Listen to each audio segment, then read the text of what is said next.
Okay, welcome back, everyone. We'll go on to 9.6.1, records management bylaw. Hello, Council. Hello. So bylaw number 1859, Records Management Bylaw.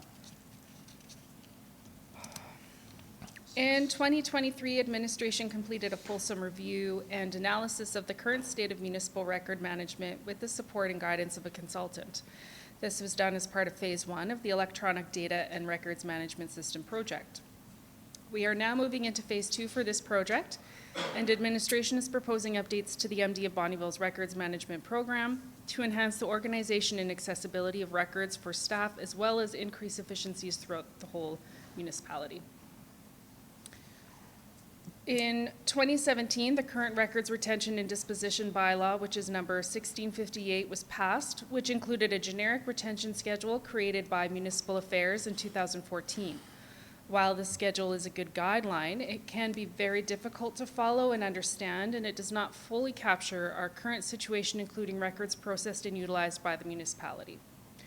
Since 2017, the MD has taken a more advanced approach with electronic records management, and this update to our current records management program is considered necessary to ensure that we capture the current and future situations of records management within the municipality for the continued application of a successful records management system.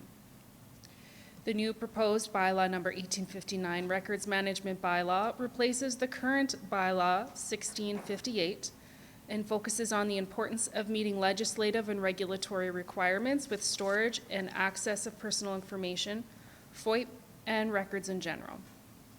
Bylaw number 1859 will provide administration with the base of the records management program, which is a key component to implementing a strong, successful records management system. An updated records management program, including a retention schedule tailored to each individual department, will be implemented through a new records and information management administrative policy and associated procedure. Having the retention schedule attached to the policy will allow more flexibility and the ability to adapt to changing records management needs within the MD over time. The new retention schedule was drafted to meet the legislative requirements, but also easy to follow for staff at all levels.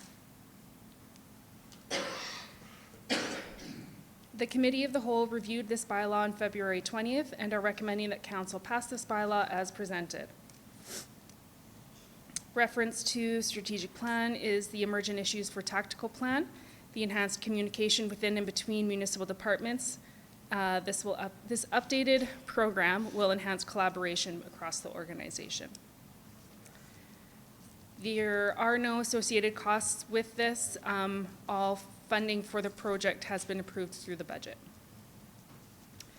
Communication strategy, if and when passed by council, this bylaw will be posted on our MD website, and communication with staff will occur on an ongoing basis as part of the transition to the new program.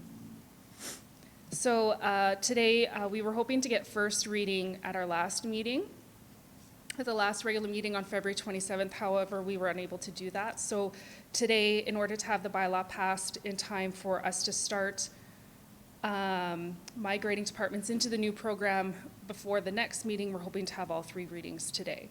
So our recommended action would be that the bylaw receive first reading, second reading, and then that council proceeds to third and final reading, and finally that the bylaw receives third reading. All right. Looking for a motion here. Yeah, Councillor Swigert. Yeah, I'll make the motion for first reading. Okay. Thank you. Moved by Councillor Swigert that bylaw number 1859, being a bylaw of the Municipal District of Bonnyville, number 87, to establish standards for the retention, management, use, disclosure, and destruction of municipal records, be given first reading.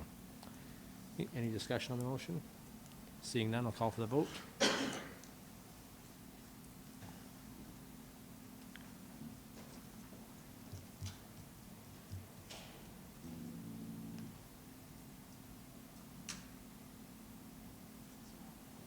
It's not coming up for me. I'm good with that.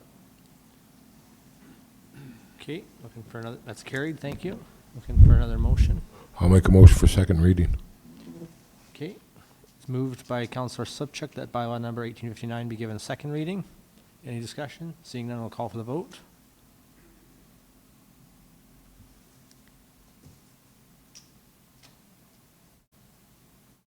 Okay.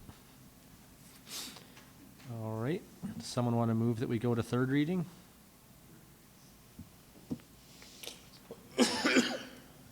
I'll propose that we go, make motion, we go to third and final reading. Okay, moved by Counselor Slipchuk. That count, I think it says Counselor oh. Yeah, thank you. Moved by Counselor Slipchuk that council proceeds to third and final reading for bylaw number 1859. Okay, we'll call for the vote. And just looking for a motion for third reading now. That's carried. Thank you. So we're just, yeah, thank you, Counselor Fadeev, for moving that bylaw number 1859 be given third reading. Any discussion? You can call for the vote.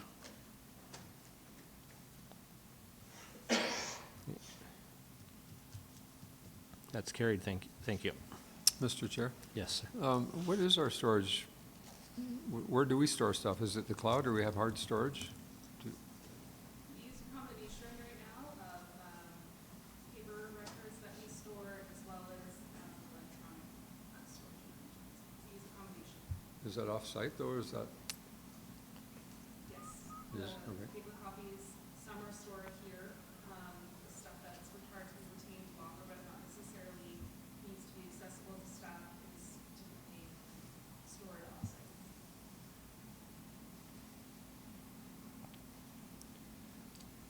All right, we'll move on to 9.6.2, bylaw number 1860, Council Code of Conduct. Could you turn your mic on, please? Thank you. Great. So at the January 16, 2024 Committee of the Whole meeting, the committee reviewed bylaw number 1692, Council Code of Conduct bylaw, and requested administration to draft a new bylaw for consideration. Administration has drafted a new bylaw for review and presented it to the Committee of the Whole on February 20th, where the committee moved to recommend passing the bylaw with some amendments which are outlined further into the report. Bylaw number 1860 will repeal and replace the current Council Code of Conduct bylaw. The fundamental updates and revisions within the new bylaw include changing the investigator for complaints from being counsel to a third-party legal practitioner, updating the formal complaint procedure to reflect the investigation being done by a third party instead of counsel, and adding more clarity to the requirements and expectations of all parties involved during this process, adding some additional clarity under Section 4, communicating on behalf of the municipality, adding a new section for information management to demonstrate recognition of the duty to comply with FOIP law, adding some additional clarity under Section 11, improper use of influence, adding some additional clarity under Section 12, use of municipal assets and services, incorporating a requirement for members to maintain a record of all gifts and hospitalities received in accordance with the bylaw, adding clarity on requirements when submitting a formal complaint, as well as what components of the process and decision will be confidential versus public, and adding the requirement for the members named in a complaint to recuse themselves from deliberation and abstain from votes pertaining to the matter, as well as addressing how to proceed in the event that this leads to losing quorum. So these areas of added clarity are simply intended to reduce the need for interpretation of what might be considered appropriate and/or acceptable by both members as well as the public. Administration also received feedback from the committee regarding Section 15.2, confirming to maintain the $100 limit for gifts. And then lastly, the additional amendments were made as per the committee's motion, which included subsection 7.6 to remove the wording for use of social media and instant messaging applications during administration presentations. Subsections 17.1 and 18.1 to indicate that any member of administration, or permanent resident of the municipality can submit a complaint. And section 18.1C to add and/or the reeve or deputy reeve in the event that the reeve is the subject of the complaint. And then subsequent amendments were also made to section 18.1D in response to these changes as well. Attached for, my apologies, council's review is Appendix A, which is the proposed new bylaw, and Appendix B as the current bylaw. Communication strategy, if and when passed by council, the bylaw will be available on the website. And the recommended action today, administration is looking for a first reading of the bylaw. Okay, looking for a motion.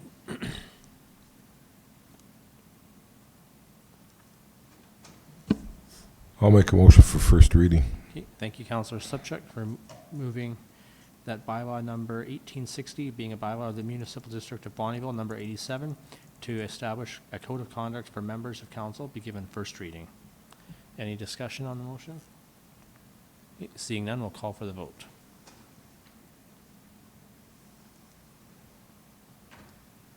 Okay, that's carried. Thank you. We'll move on to 6.2, or 9.6.3, 2024 provincial budget. And I'll turn over to Councillor Slipchuk. Yeah, we got the provincial budget recently, and I guess Highway 28's not even on the radar for the next 3 years. And I know Mayor Craig Copeland, he issued a statement on it, and I believe we got to voice our concerns, our disappointment in this, and I'd like to see us get a letter drafted and sent right directly to the Premier on this. She's been here a couple times, and we got to keep on this. Like, this is not right. This is a big factor to our community. Okay. Yeah, Councillor Fadeev. Yeah, 110% agreement. You know, that is the when I was speaking with her on a sideline, she was commenting to me how she was getting beat up in her first meeting about Highway 28. Since then, she's come back here twice to a sold-out venue, and again, it's not even put on the 3-year capital list, which is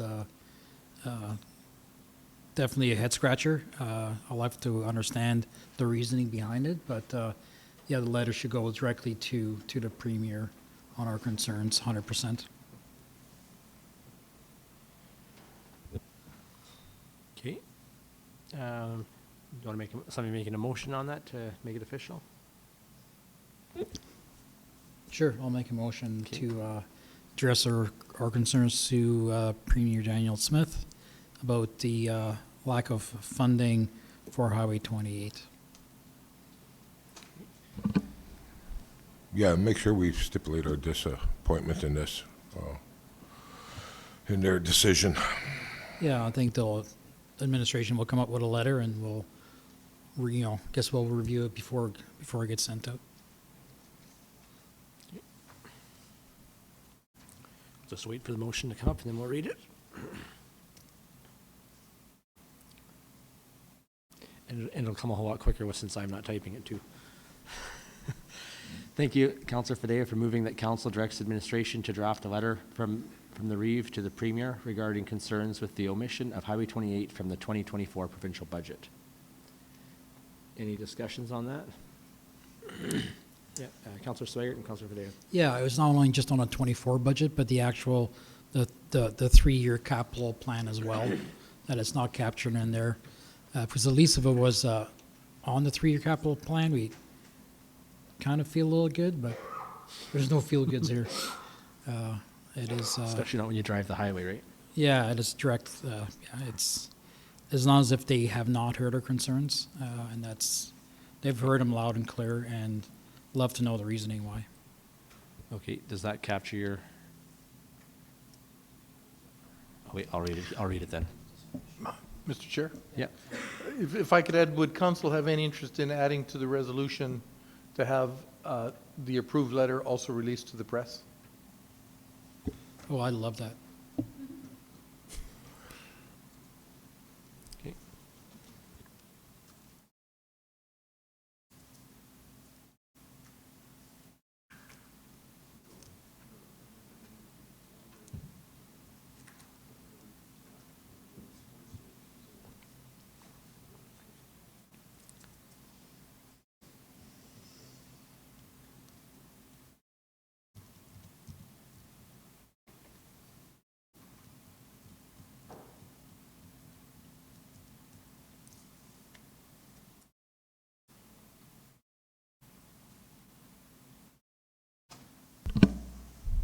Excuse me, Chair. Yes, go ahead. Could we put this also in the rural review? So I bet you there's a lot of residents don't even well, as time goes, more we'll find out. I think there's a lot of residents that don't even realize that it's not even on the capital plan. Through the chair to Councillor Sipchuk, if the motion is amended to release it to the press, it will go out, website, rural review, local newspapers, potentially even into Edmonton and other places. Okay, so we have moved by Councillor Fadeev that council directs administration to draft a letter from the Reeve to the Premier regarding concerns with the omission of Highway 28 from the 2024 provincial budget and three-year capital plan, and furthermore, that the letter be publicly issued by the municipality. Okay, any discussion on the motion? Okay, seeing none, we'll call for the vote.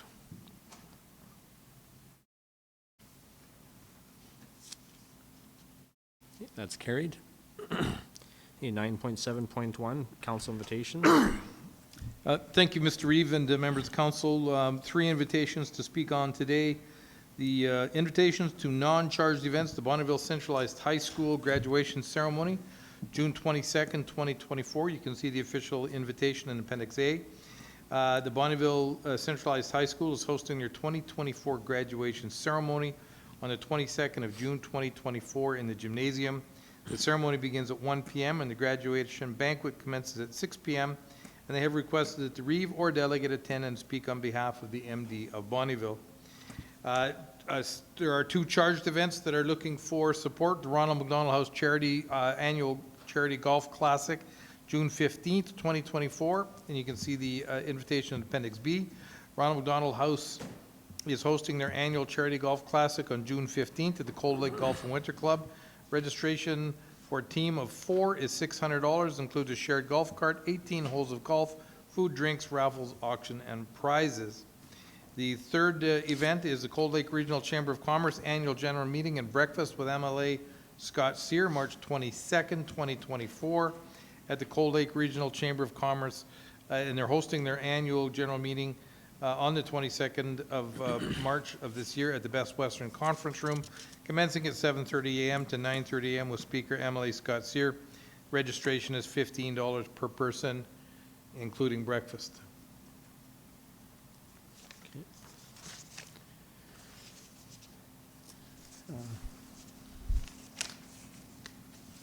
Yeah, Yeah, Mr. Chair, Go ahead. I'll make a motion that we support the 2024 Charity Golf Classic in Cold Lake. okay. $600. Two teams? Two teams? We can do that if you want to do that, sure. No, in the past, we can never fill two teams. We always get staff and members like that. And then I think I'd like to see, if we're gonna actually use it, we're not gonna be fighting for to get two teams. I'm in favor of it, but we're always short members with two teams. That's just from my Maybe. recollection.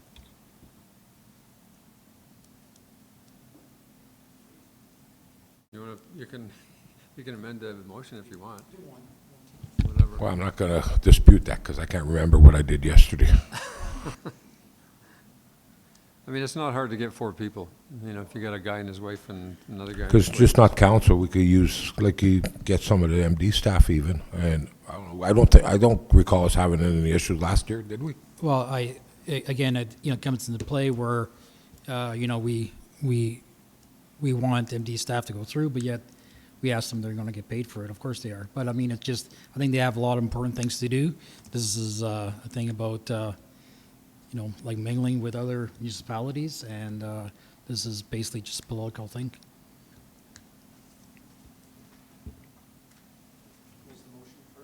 It was for one team.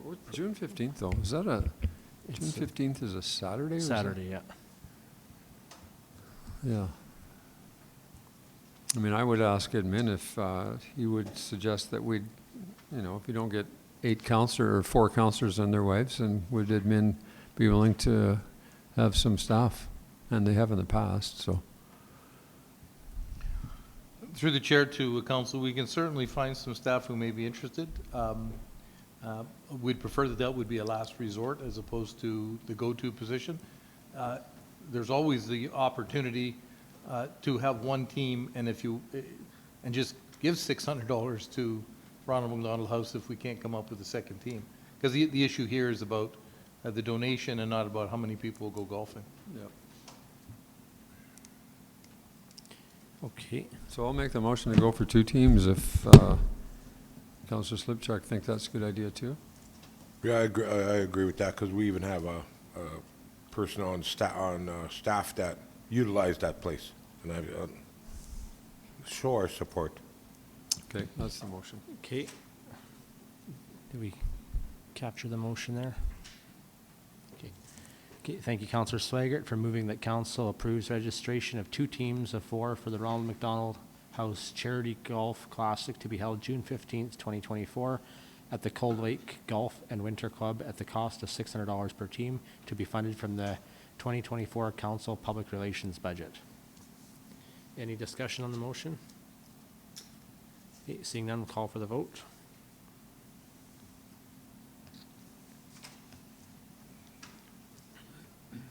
Okay, that's carried, thank you. For the Coal Lake Chamber AGM, if I can get one ticket for myself for sure.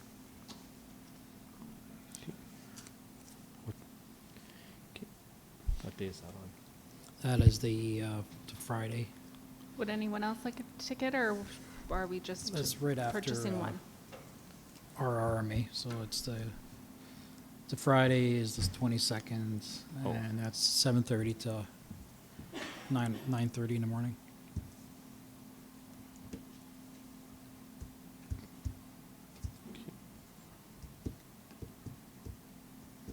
I don't think I can make it that day. Okay, so just have one ticket, I guess, for that? Is that that breakfast thing? Councillor, yeah? It's the breakfast one though. Okay.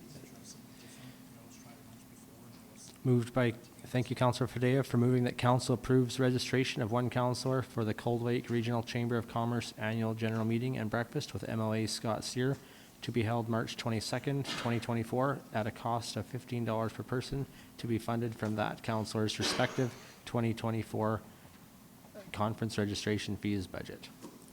Don't spend it all in one spot. Any discussion on the motion? Seeing none, we'll call for the vote.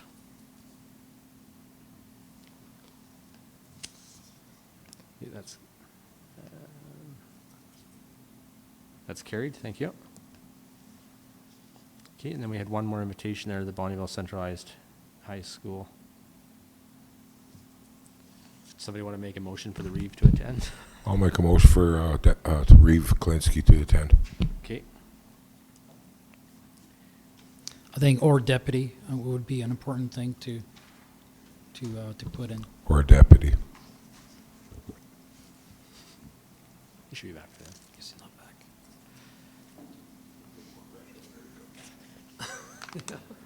He may not make it back by then.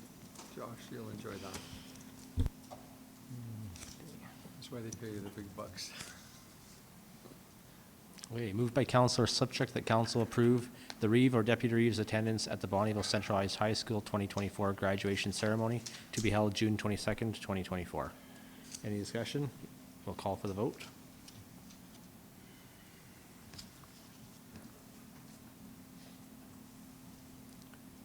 Okay, that's carried.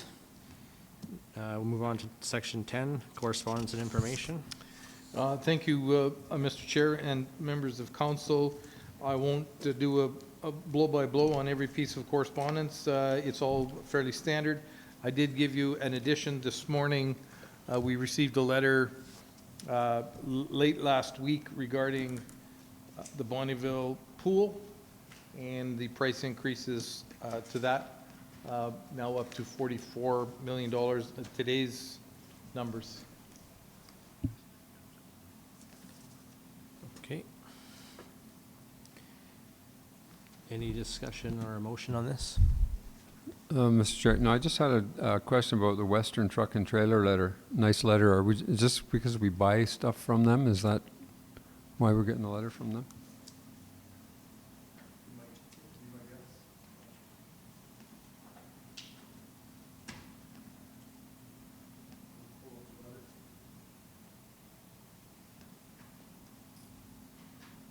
10.6. I assume it's just because we're buying from them, but it just says thanks for your business or whatever. Or thanks for making us a partner in your business. I believe we purchased some parts and some vehicles from them in the last little while.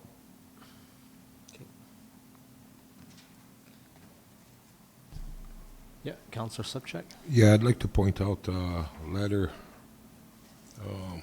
10.4. I think, yeah, 10.4. So this was sent January 29th, so that's about the pipelines, and I noticed it's still to Greg Sawchuk. But have we, like, do they have our new info? Is that something that maybe we should make sure they have our new info? Because this is regarding pipelines in our area. We'll certainly reach out to them and correct the information. Okay. We get emergency plans from industry on a fairly regular basis, and we'll certainly reach out and remind them that there has been a change in the chief elected official. Okay, yeah, okay, and just ensure their contact information's all updated. Thank you. Okay, so we're just looking for a motion, I think. Yeah, I'll make the motion to accept all this as information. okay. Moved by Counselor Fadea that council accepts the following correspondence information, sum number 1 to 22. Any discussion on the motion? Seeing none, we'll call for the vote.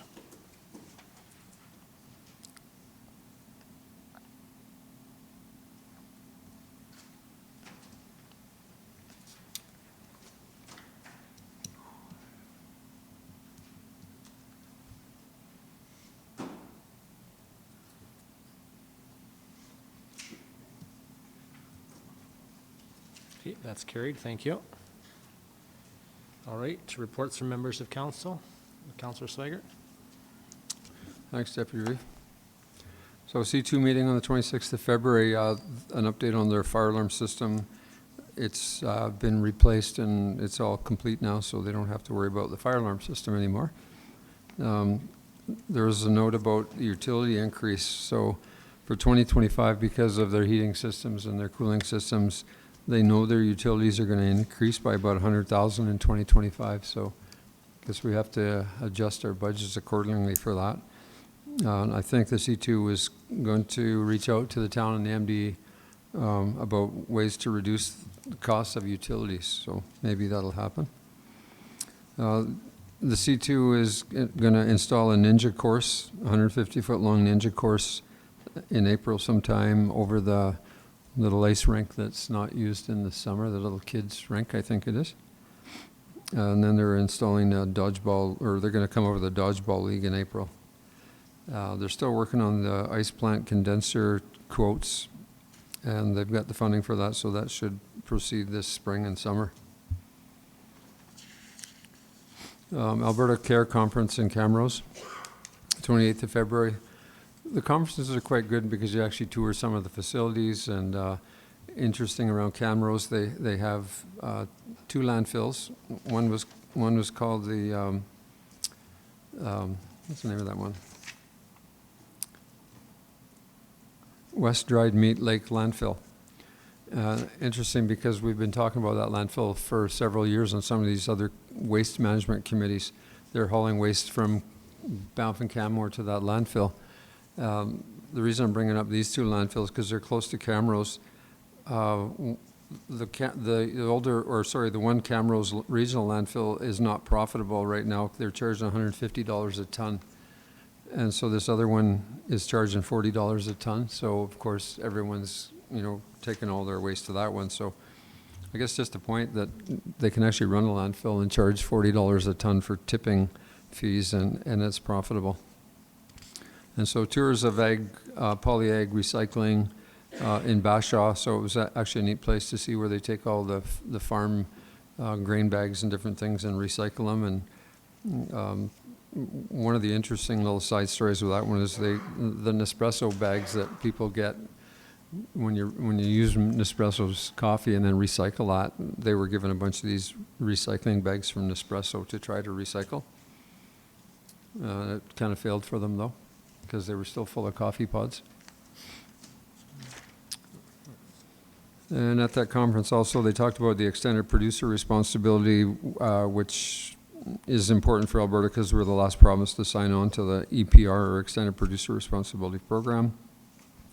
And it's going to roll out here in April 2025 as Phase 1, and then 2026 Phase 2 in October of 2026. And it should, maybe Mr. Olin talks about that sometime, but it's going to change a bit of the way we actually recycle and get stuff collected within the MD of Bonnyville. Interesting one was City of Camrose. They're upgrading their wastewater treatment facility in the same manner that the City of Cold Lake is upgrading theirs. Theirs is costing $51 million to do the upgrade, and they're using the same MBBR treatment, moving bed bioreactor treatment, that Cold Lake will be using. So that was kind of neat to have that talk. And then I had a RUSIC meeting in Cold Lake Regional Utilities Service Commission on the 4th of March. And again, they talk about the MBBR update. They've got 4 submissions for tenders to go through with that project. Money-wise, they're having issues because it's somewhat over budget. So I wouldn't be surprised if they kind of start reaching out to the local municipalities that are maybe having to use that facility for some type of assistance. So we'll see what happens. We had a Municorp meeting March 11th.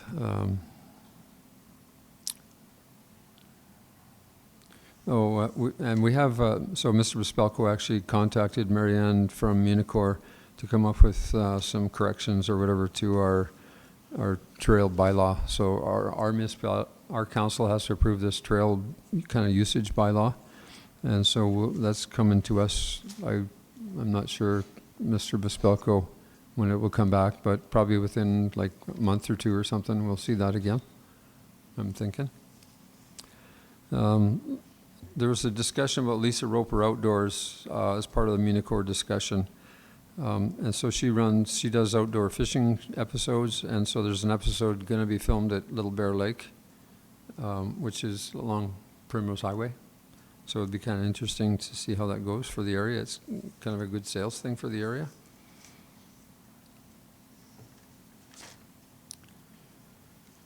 And then another meeting was the Riverlands Trail group, and that met last night. And so they're talking about QR codes for their Iron Horse Trail on signs. So they'll be putting up signs with QR codes that will direct people to different areas and give people information on historical features or whatever may be in the area. They also have applied for a $2 billion tree grant program, it's called. And so Municorp will be sending out letters to the municipalities to let them know about the program, so we can see if we can get municipalities maybe assisting in tree planting, because the plan is to get 10,000 trees every year for about a 5-year period. And so I know our municipality could use trees along the trail in certain areas, so Municorp is going to reach out to us to find out maybe where we'd like the trees and if we can assist in planting trees. And that's it. Thank you. Thank you. Councilor Padev? Yeah, at a library meeting, everything is going well as presented. We also had James come in and do a presentation for the Cold Lake Library, and the day after he did a presentation here for us. So FCSS meeting yesterday, everything is going as usual, and also the Alberta Care, which Councillor Swigert just covered. Was very fortunate to go to the Women's of Influence Awards, and the MD sponsored a award there for community-involved tourism, which was won by Kim Schmidt, which was the FCSS director there. Our very own MD resident, Paulette Dalside, is also Esther's sister, won the health and wellness for all the great things she's doing for the communities around here and around our surrounding area. And Sherry Buckle from the Chamber of Commerce won Business and Professionals. So it was great to see a lot of well-deserved people getting this, and it was awesome being there. Thank you. Counselor Scarson? Yeah, well, our last BRFA meeting was canceled and wasn't able to make the last sports committee meeting, so I don't have anything to report. Counselor Slipchuk? As I mentioned earlier in council meeting, I toured the Cookham House, and I would highly recommend, if you guys find the time to go, stop in, have a tour, and sit down to discuss with Zane how he goes forward on it with everything. You'll be amazed with what he's gonna do there, and we hope him the best. As well as I attended the Lara board meeting AGM at Goodridge Hall was, and be honest with you, it was the first time I ever been in the Goodridge Hall. I was amazed at what that hall's like. It's a beautiful place. And Matt did a wonderful presentation, and I think he may have convinced some people to move out of their counties. And as well as what else did I attend? Oh, the Riverland Recreational Trail Society meeting. They did bring to our attention last night on the Zoom meeting about there's, I believe, a 1.5 mile portion that goes on the Iron Horse Trail through the First Nations, and they find that it's hard to not requiring the same maintenance, doesn't have the same maintenance as the rest of the trail. And I was just wondering if we could maybe get some feedback on that later or something. I don't know. Okay, thank you. Yeah, Mr. Chair? yeah, go ahead. I mean, that was a good question. Can we maybe have that little bit of a discussion? You didn't get any response from anybody, but I mean, it's been several years apparently that, like, I didn't realize that we weren't doing that 1.5 miles, and it needs to be brushed, and Municor's trying to get it brushed, but it's not graded at all, so apparently it's a really rough section of trail. I'm not sure if there's anything we can do to grade it.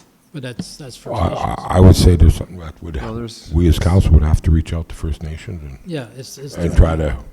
It's on our shoulders, I believe. Maybe. No. I'm not sure if anybody's ever reached, like, is there a reason why we don't drive something through that area? Sure.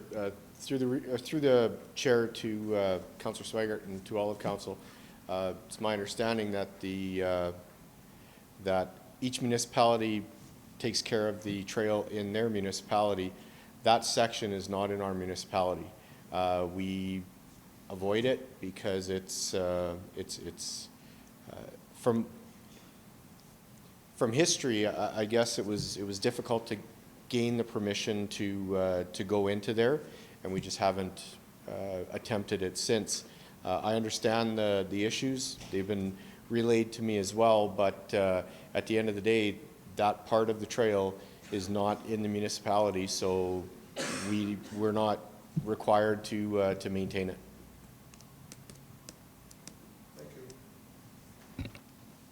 All right. On February 15th, we had an FCSS board meeting. We looked at the seniors grant policy from the money that's given by the MD. We set the mileage rate at 30 cents a kilometer, which will, I think, cover everyone's fuel to get to Edmonton and back. They have to go for a medical appointment. The 23rd, we had a Northern Lights Library System board meeting. Went over approved the audited financial statements, nothing super new other than just business as usual there. March 1st, Chamber Board meeting in town here. Their membership prices will go up 4% this year. March 4th, we had an FCSS meeting with the MLA, and they were basically discussing challenges and trying potential solutions in regards to different agencies trying to help people working together. So that's kind of an ongoing thing, I guess. And that's about it for me.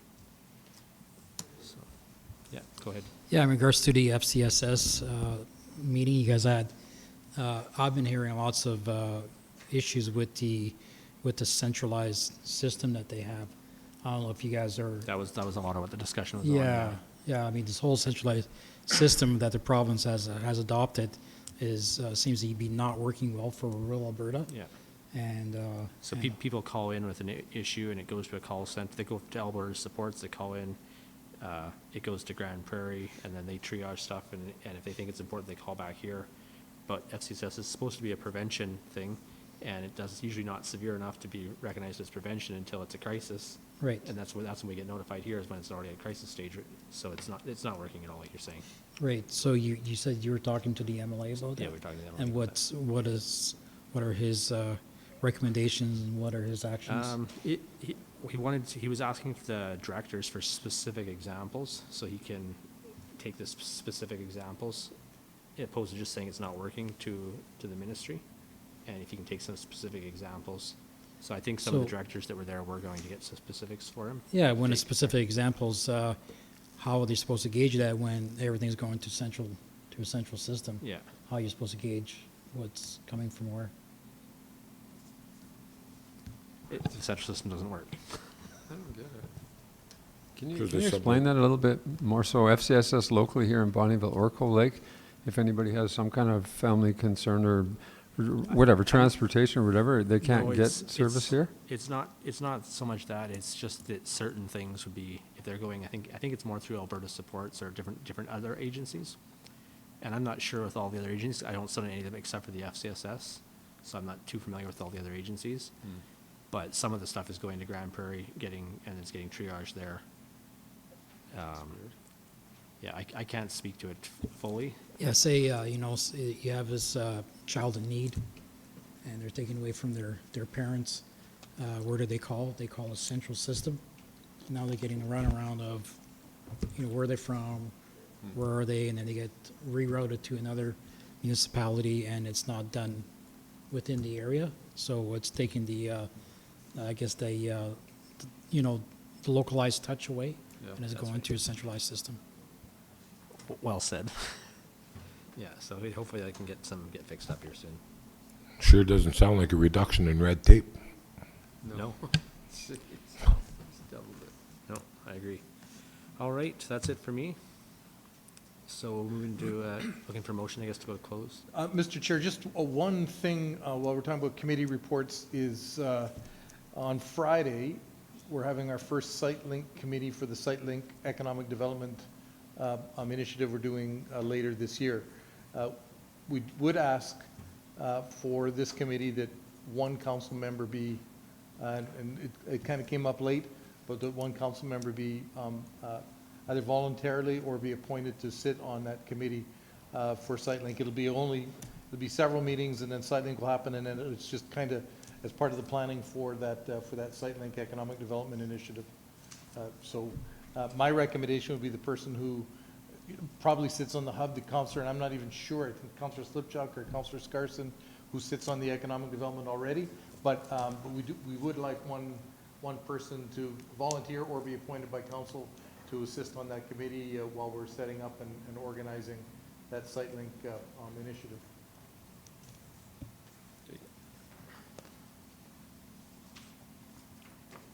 Go ahead. Yeah, I'll, if it's too much for Councillor Slipchuk, I'll put my name in, given the first dibs since he's with Alberta Hub.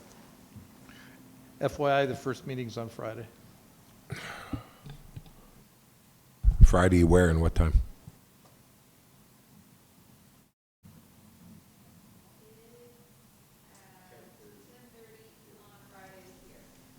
Ten 10:30 a.m. Friday morning here at the office.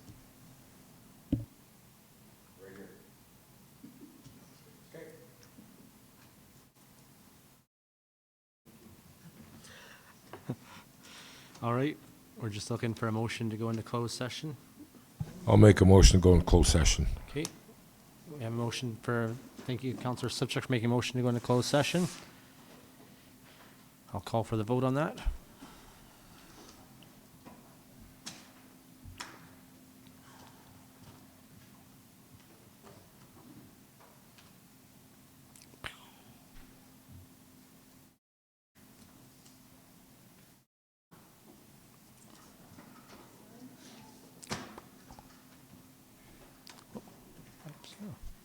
Thank you.